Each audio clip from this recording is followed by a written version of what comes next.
Welcome to Kenton Teaches. Enjoy the video. You begin by finding the PSDs you need to preview and preparing one safe test file. Install or enable a viewer.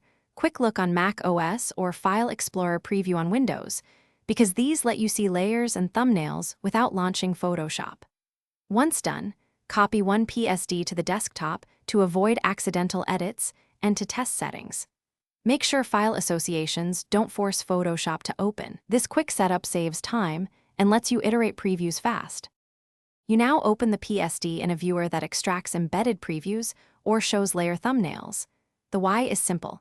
Embedded previews are fast and preserve fidelity. Use the viewer's metadata and thumbnail columns to scan multiple files quickly and sort by date or resolution to find the right version. If you have many files, run a small export script or batch tool to dump layer previews as PNG or JPEG so you can browse them in any image viewer. This reduces repetitive Photoshop launches. You finish by selecting the PSDs you'll use and exporting any final layers or artboards to standard formats for sharing. If a file shows no preview, it's often because it's a PSB or lacks an embedded preview.